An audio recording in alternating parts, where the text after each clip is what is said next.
The Sleep Era. The Sleep Era.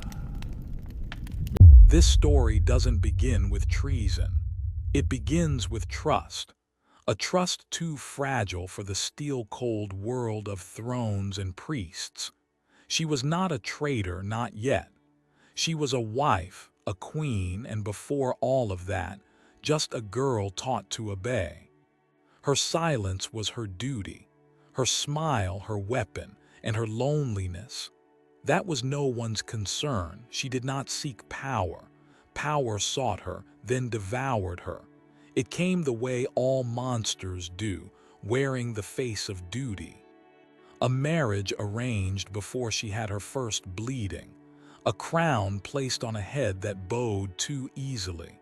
The court praised her grace. The church praised her piety.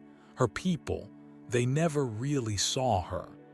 The betrayal, when it came, was not loud. It whispered, a glance too long, a letter unsent, the echo of a footstep in the wrong hallway at the wrong hour. And yet it was enough. Enough for them to brand her a sinner, enough to feed her to fire. God would judge her, they said, but it was not God who lit the blades. The queen would walk through them barefoot, flesh on steel, with every step a prayer for innocence. If her skin blistered, she burned not just for lust, but for daring to be seen. What does it take to destroy a woman? In this kingdom, only a rumor. And what led her to this moment, standing before thousands with bare feet and no voice, wasn't madness or lust or power. It was a single choice. One she had made quietly. One the world would scream about in her place. She could have been forgotten. She almost was. But her ashes still speak. And to understand what brought her to the fire, we must go back. Not to the day she was crowned, but to the day her sister died. She was never meant to wear the crown, only to grieve the one who did. Her sister was the chosen queen, older, sharper, made for the throne in ways she never had to be. But sickness doesn't bow to bloodlines. And when it came without mercy. In less than a week, the kingdom buried one daughter and crowned another, not out of love but necessity. A coronation is not a gift. It is a burden with a gold edge. The priests placed the circlet on her head with hands that trembled, not from awe but from doubt. The court stared, but not in allegiance. They watched to see if she would trip. Even her husband, older and already hardened by rule, offered no comfort. Their wedding was ink on a treaty, their vows a whisper in a cold hall. She was not a queen made by war or strategy. She was made by absence. And absence never commands loyalty. Power did not corrupt her. It avoided her. Decisions were made without her. Councils dismissed her as polite noise. The church treated her like a relic, sacred, silent, and to be moved only when necessary. But silence does not mean emptiness. And in quiet rooms, hearts grow heavy. Her eyes began to wander, not with lust but with longing for something real. It wasn't ambition that shifted her fate. It was inheritance. She inherited a crown she did not ask for, and with it, a world that never forgave women who showed hunger for love, for agency, for anything beyond the role assigned to them. Her days blurred into rituals, her nights into isolation. And somewhere between duty and despair, something inside her began to fracture. The kingdom did not fall in that moment, but she did. And though no one noticed the sound, something irreversible had begun. What came next was not rebellion. It was risk, and with it, the first step onto a path no queen returns from. She didn't choose desire. She chose not to disappear. It began not with a kiss, but with a question, one no one else had thought to ask her. Do you feel alone? The knight was not noble by blood, but by action. He bowed lower than the courtiers and looked longer than her husband ever had. At first, she dismissed him as one dismisses warmth in a room long kept cold. But warmth lingers, and longing is patient. What he offered was not escape. It was recognition. He spoke to her as if she were human, not holy, not porcelain, not the symbol they all needed her to be. In their stolen conversations, she remembered the girl she used to be, before mourning made her a monarch, before duty drowned her voice. They spoke in the garden where no one listened. They walked too close in the cloistered halls. And when the lines blurred, it was not sin that pulled her across. It was hunger for truth, for touch, for something that wasn't scripted. She knew what it meant to be seen, but she hadn't known what it would cost. One letter misplaced, one glance observed, one moment unguarded in a world designed to catch women falling. The walls had ears, the priests had eyes, and the king, he had been silent too long to be ignorant. What began as soft rebellion became threat, not to his heart. He had none to offer her, but to his rule. A queen who loves without permission is a queen who forgets her place. She didn't try to run, she didn't beg. That was the most dangerous part. She stood her ground when they came with questions, denied nothing, admitted even less. It was not guilt they wanted, it was submission. And when she offered silence instead, they gave her something older than prison, something older than law. They gave her a trial by fire. Some say betrayal begins with a lie, but hers began with the truth, spoken in the wrong place to the wrong man in a world where love is not allowed to be honest. Before the fire, there was still time to turn back. Before the sentence, before the knives, before the crowd. But she didn't, because even when fear wrapped its hands around her throat, pride held her head up. And pride, not lust, would be the thing that damned her. What happened after was no longer in her control, but the fire was already lit, and the court was already watching. The court would soon whisper, and the whispers would cut deeper than the flames. The first cut was not made by steel, but by silence. No verdict had been spoken yet. No guards had seized her. But the moment word reached the court, something colder than justice took root. Servants stopped meeting her gaze. Her ladies-in-waiting began to murmur prayers louder than usual. In the halls, even footsteps felt rehearsed, like everyone had agreed on a play she hadn't been invited to. The letter they found wasn't even signed. It could have been anyone's. A fragment, a phrase, but in a palace that feared scandal more than war, that was enough. The bishop was summoned in secret. A private council was held without her. Her husband didn't speak to her for 5 days. On the 6th, he kissed her forehead before dinner. That was how she knew she was already condemned. The court never punishes alone. It multiplies. One noble who had once toasted her beauty now warned his sons not to speak her name. A duchess who had lost her own husband to a mistress was the first to call for divine judgment. But the loudest voices weren't outraged. They were relieved.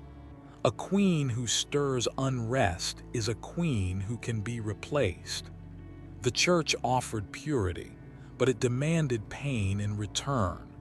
They proposed the ordeal, a test of divine innocence. A trial by fire, ancient, brutal, holy. She would walk barefoot across burning blades. If her skin remained whole, God had spoken. If not, her soul would burn no more fiercely than her body. She asked no questions. She only nodded, but not out of fear, out of something stranger. Resolve. When they told her the trial would be public, she asked for white robes, not to appear holy, but because white shows the blood faster. The night before the trial, thunder cracked the sky. Some saw it as a sign of wrath, others of warning. But the queen stood alone at her window and whispered not a prayer, but a name, one no longer alive to answer. By morning, the pyres had been stacked, the crowd had gathered, and the blades had begun to glow. The kingdom no longer wanted a queen. It wanted a lesson. The fire would not wait, neither would the judgment. Justice doesn't scream, it watches. When she stepped into the courtyard, there was no chant, no riot, no mercy. Only eyes, thousands of them, nobles, priests, beggars, children, waiting not to see if she survived, but to see how she broke. The air stank of oil and sanctimony, and in the center the blades glowed red, lined in perfect symmetry, as if cruelty needed to be beautiful to be holy. She wore no crown, only linen and defiance. Her feet were bare, her hands unbound. The bishop read from the book, his voice steady but his hands trembling, because even he knew that fire is not a loyal judge. She did not weep. She did not look away. When asked if she wished to confess, she only asked, "Will God hear me if none of you do?" The first step didn't blister. The second did. With each stride, smoke curled up from her skin. She clenched her fists, not to bear the pain, but to keep her spine straight. By the fifth step, blood began to pool behind her. By the seventh, her knees shook. The blades did not forgive, and the crowd did not flinch. They said if she cried out, she would be saved. She said nothing. That silence became the loudest thing in the square, more than the wind, more than the scripture, more than the sound of flesh meeting iron. When she collapsed, she did not fall forward. She knelt, head high, eyes unclosed, like someone who had not failed but refused to beg. They didn't call it execution. They called it revelation. What remained of her was carried from the square, not to be buried but hidden. The church declared the ordeal complete. The king declared the court cleansed. And yet, for weeks, no laughter echoed in the palace. As if something sacred had died, not purity, but the illusion of it. And long after the blades cooled, her name still burned on every tongue. Not in praise, not in mourning, in fear. But the worst was not the pain. It was what came after, when pain was no longer hers to feel. Pain was not the punishment. Survival was. She did not die on the blades. That would have been too clean, too merciful. The court needed more. It needed her broken, not ended. When they carried her from the square, her feet were unrecognizable, raw, blackened, torn open like parchment too long in flame. But she was conscious, breathing, eyes open. And that terrified them more than if she'd screamed. The wound was not just flesh, it was reputation. In the weeks that followed, she was hidden deep within the inner chambers of the castle, not for recovery but containment. No physicians were called, only priests. Their prayers were louder than their medicine. Every morning they recited forgiveness. Every night they reminded her what she had ruined. But she said nothing, not a word. And somehow that silence began to infect the court. The king did not visit. He sent wine, not words. Rumors say he walked past her chamber once and didn't stop. Others say he forbade her name to be spoken in court, as if it were a curse that might spread. The night, her supposed sin, was long dead, strangled in a cell days before the trial, buried without a stone. No trial, no priest, no prayer. They hadn't judged her to kill her. They judged her to erase her. But memory clings, and servants talk, and not all whispers are loyal. A chambermaid told of her hands trembling as she tried to hold a spoon. A stable boy claimed he heard her humming hymns through the walls, songs meant for Easter, sung in the dead of winter. The queen was still alive, and somehow still holy. And that frightened the church more than any heresy. Eventually, they moved her, not to a prison, not to a grave, but to a monastery far beyond the capital, out of sight, out of scripture. A woman buried not in soil, but in silence. You don't have to pity her, but if her story unsettles you, let it. Not all wounds are meant to heal quietly. If you're still here, it means part of you didn't look away. Comment below what you think they feared more, her sin or her survival, because her place on the throne was gone. But the throne itself was still warm, and power, like nature, never tolerates a vacuum. The throne didn't stay empty. It never does. Within 3 weeks of her disappearance, the court announced a new queen, young, northern, untouched by scandal. She arrived draped in pearls and promises, her hands perfumed, her smile trained. They said she would restore virtue, that she would bring peace, that she would never walk barefoot through judgment. But a crown given in silence carries the weight of ghosts. The palace did not breathe the same. The courtiers bowed lower but laughed less. The king looked older, thinner, like someone who'd swallowed too many secrets. And the new queen, despite her beauty, despite the way the church paraded her as divine reward, never spoke the name of the woman who wore the crown before her. Not once. At night, the servants whispered that the halls had grown colder. One claimed to have seen footsteps, bloody and faint, near the altar. Another swore she heard a voice humming a hymn in a language long dead. No one dared speak openly, but everyone carried the weight of a truth unburied. Innocence had burned, and no one had cried out. The new queen tried to rule with grace, but grace without grief is a lie. Her first decree was charity. Her second was silence. Records of the previous reign were sealed, portraits removed, coins melted down. When she toured the countryside, the peasants bowed, but their eyes held questions, and questions rot kingdoms from within. It wasn't that she failed.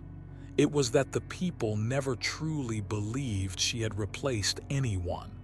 They remembered the woman who walked through fire. And memory, unlike flesh, doesn't heal, it haunts. What came next was not rebellion, but decay.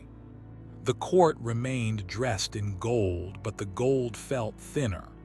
The feast tables were full, but the wine soured faster. The church grew louder, sermons more rigid, as if holiness could be forced into place. And the king, he stopped sleeping in the royal bed. Whether from guilt or fear, no one knew.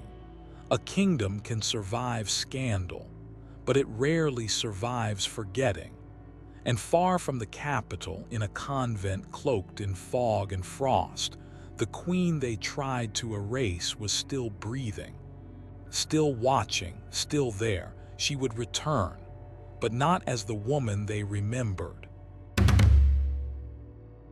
She returned, but not as a queen, only as a shadow they couldn't kill. Years passed before her name was spoken again, and even then only in whispers. A border conflict broke out, and the kingdom, desperate for symbols, reached back into the silence it had crafted. They brought her from the convent not with honor but with caution. She did not resist. She did not smile. She simply came back walking, not limping, wrapped in black, not gold. The palace did not greet her. It tolerated her. She was given chambers once meant for visiting nobles, far from the throne room, far from the altar. Her titles were not restored. Her portrait was not repainted, but people noticed. The guards stood straighter. The courtiers spoke softer. Even the king, older now and plagued by insomnia, flinched when he passed her in the hall. She said little, but silence has gravity. One by one, those who had once accused her began to leave court, some to illness, some to exile, some without explanation. The new queen, now worn thin by years of performance, rarely appeared in public. Her reign had never begun. Not truly. Not while the firewalker was still breathing. She did not seek power, but power remembered her. Petitioners came in secret. A noblewoman asked her blessing for her daughter's wedding. A general requested her opinion on a border treaty. She never gave orders, but those who listened to her seemed to prosper, and those who faded. But what she returned to was not the kingdom she left. The crown no longer mattered. The church had splintered. The court was tired of saints and sinners alike. What had once been sacred now felt staged. And the people had turned their faith inward. She sat in her room most days watching the sky, not waiting, just remembering. The past had not broken her, but it had emptied her. She didn't speak of the trial, not once, not even when asked, as if what happened belonged to someone else, someone who no longer existed. When the king died, they didn't offer her the throne, not because she wasn't capable, but because no one could bear to see her wear it again. She didn't refuse, she simply walked past it. She had returned, but there was nothing left to reclaim. And that was the true sentence, not fire, not exile, but survival without belonging. What remained was not rule, it was reckoning. Not every sentence ends in death. Some end in silence so complete it echoes louder than screams. She outlived them all. The king, the new queen, the priests who condemned her, even the noble bloodlines that once cast votes on her virtue. Time did not vindicate her. It simply forgot them faster, and that somehow was justice enough. Her final years were lived in a palace that no longer called her queen, yet no one dared call her anything else. She was not honored, not feared, just there, like the cold in the marble, like the stain in the chapel floor that never quite faded. Foreign emissaries bowed lower to her than to the sitting monarch. Children of the court learned to speak softly in her presence without knowing why. Even the portraits seemed to shift in her shadow. She never returned to the throne room, not once, not for ceremony, nor mourning, nor power. When asked why, she replied only once, "Because I never left it." It wasn't pride, it was truth. They had taken the crown, but the weight had never moved. When she died, it was not an event. It was an erasure. No funeral bells, no public grief. A quiet burial in the monastery where they once tried to bury her voice. No tombstone bore her title. No psalm marked her name. Only one stone, uncarved but clean, placed with deliberate care. But something strange happened in the years after. Women began to leave small flowers at that stone, pieces of burnt cloth, charred coins. No one instructed them. No priest blessed them. But still they came, queens in waiting, girls accused too young, wives not listened to. They came not for answers, but to be seen. She had not been a saint, she had not been a martyr, she had been something harder to define. A woman who lived after fire. A woman who remembered when everyone else tried to forget. And though the crown no longer bore her shape, the silence she left behind never stopped speaking. History doesn't always choose who to remember. Sometimes it chooses who to silence and fails. I think what haunts me most about her story isn't the fire. It's what came after. The way they tried to erase her, not because she was dangerous, but because she survived what was meant to destroy her. That's what power fears most. Not rebellion, not violence, but a woman who walks through ruin and stays standing. From my point of view, she didn't lose. She outlasted the lie. And maybe that's the quiet victory we never talk about. I guess the question that lingers is this: how many more like her were buried without names, without voices, without even the courtesy of being hated? And how many of them still speak, not through records or monuments, but through the uneasy silence history leaves behind? If this story stayed with you, let it. Share it. Keep her name where they tried to bury it. And if you're still here, still listening, thank you. There's another story waiting for you, just as buried, just as unfinished. Watch the next video. I think you'll feel her echo there too.